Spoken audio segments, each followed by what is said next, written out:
Let me talk again about love, going back to the words of Jesus, to look at the second essential element about what it means to truly know how to love like Jesus loved.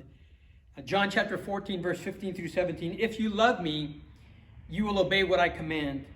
And I will ask the Father, and he will give you another counselor, the helper, to be with you forever. The Spirit of truth. The world cannot accept him because it neither sees him or knows him. But you know him, for he lives with you and he will be in you. The second essential element to learn to love the way Jesus loves is obedience. Obedience to what he says. Love is inseparable apart from obedience to what he says. That's what Jesus taught us. John chapter 14, verse 31, but the world must learn that I love the Father and I do exactly what my Father has commanded me. So you see the connection between love and obedience. 1 John chapter 5, verse 2 and 3. This is how we know that we love the children of God, by loving God and carrying out his commands. This is love for God, to obey his commands. And his commands are not burdensome. Again, you see the connection. Love, obedience to his commands.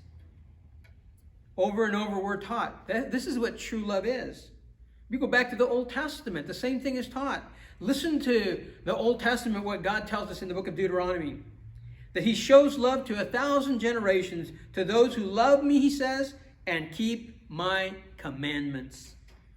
Again, he repeats it in Deuteronomy chapter 6. Love the Lord your God with all your heart, with all your soul, and with all your strength. These commands that I give you today are to be upon your heart.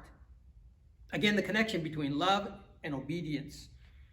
In the next chapter, in chapter 7, the same thing. Know therefore that the Lord your God is faithful. He is the faithful God, keeping his command of love to 1,000 generations to those who love him and keep his commandments.